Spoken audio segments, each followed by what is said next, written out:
Os planos de saúde individuais, eles terão reajuste nos próximos dias. Ih, caramba! E a previsão é de que essa alta seja de até 12%. Mas como ficar de olho para não receber uma cobrança abusiva? A Maria Maciel está com um advogado especialista em saúde que vai esclarecer tudo isso para a gente. Vamos saber. Maria. Maria tá, não tinha aqui não, mas vamos lá, Maria, vamos trazer essa informação pra gente, Maria. A Maria já tá falando, né, Maria? Muito bem. Traga, porque quando fala de aumento, a gente perde até a noção das coisas, né, Maria? Pois é, eu peguei um embalo aí do ônibus do Alerta, né, e eu tô com fome, por isso que eu tô com pressa. Mas vamos lá. Esse aumento, né, ele acontece todo ano. O ano passado foi cerca aí de 15,5%. Então, esse ano, olha, é bom preparar o bolso, porque esse aumento deve ficar na casa aí dos 2 dígitos.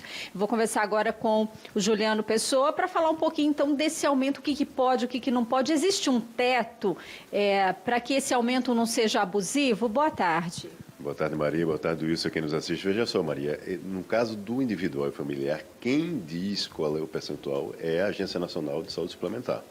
Então, essas projeções que são feitas ano a ano, né, e foi divulgado agora, inclusive, uma, de 10% a 12%, foi feita pela Associação das Operadoras de Saúde. Então, não é um dado oficial ainda.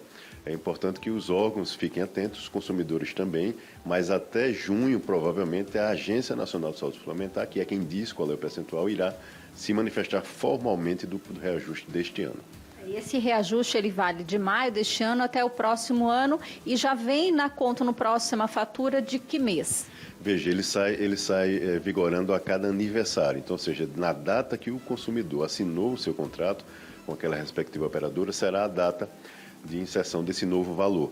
E vale ressaltar, é importante que ele fique de olho no seu boleto, porque a operadora é obrigada a colocar de forma muito clara, muito transparente, o reajuste, o percentual a que se corresponde, para que o consumidor tenha ciência do que é que ele está pagando. Se houver alguma obscuridade na informação, entre em contato com a respectiva operadora e pede informações. A operadora tem que esclarecer o consumidor de forma muito clara. E se não ficar claro ou houver algum indício de abuso, ele pode entrar em contato direto com a própria Agência Nacional de Saúde Suplementar. São as próprias operadoras que decidem esse reajuste, mas elas justificam o porquê de aumento de tantos por cento? Não, veja, no caso dos coletivos e coletivos por adesão empresariais, aí sim há uma tratativa, Maria, entre a operadora e a própria pessoa jurídica. Aí é decidido entre elas. No caso do individual e familiar, não. A Agência Nacional de Saúde Suplementar, a ANS, é quem diz qual é o máximo que a operadora poderá implementar. Então, é isso que o consumidor precisa ficar atento. Por quê? Se vier mais do que aquele percentual que será divulgado em breve pela ANS, o consumidor tem que buscar ajuda imediatamente, porque esse aumento é abusivo. O que ela pode fazer é trazer menos, ou seja, se será 12%, que a gente não sabe ainda, se ela trouxer 11% no caso daquele plano dela, tudo bem. Mais do que 12%, em hipótese alguma, o consumidor pode permitir, tem que buscar ajuda, porque isso é vedado pela legislação. Obrigada, então, pelas informações. O jeito, então, é o consumidor, né, ficar atento a isso, verificar os boletos e já preparar o bolso, né? Ver lá quando é que vai ter, então, esse aumento pela data do aniversário do plano, para já ir se preparando para mais esse prejuízo no bolso, não é mesmo, Wilson? É complicadíssimo. Deixa eu só fazer uma pergunta rapidinho por conta do nosso tempo. O nosso querido advogado Juliano Pessoa está com um ponto, está me ouvindo? Então, Juliano, mais uma vez, boa tarde, obrigado pela sua participação. Esses percentuais que são trazidos pelos planos de saúde é uma forma já de ir para uma negociação com a Agência Nacional de Saúde, né? Eles fazem uma média de 12 a 14 para poder se chegar, então, no entendimento da necessidade do plano para que a Agência Nacional de Saúde possa chegar a um denominador comum ou a um termo de um valor que seja justo para ambos? Boa tarde.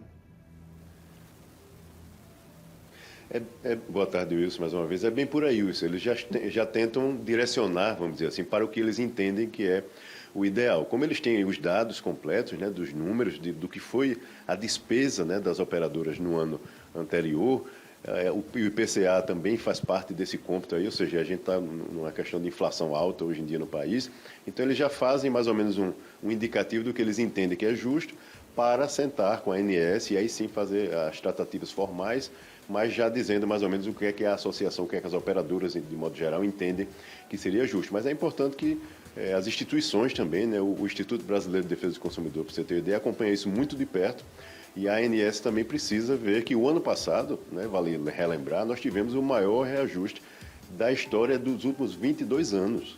Né, e logo em seguida após um período de pandemia. Então, ou seja, não está sendo fácil para os consumidores e é preciso que a agência também fique atenta e de olho sensível, né, de um olhar sensível em relação a isso.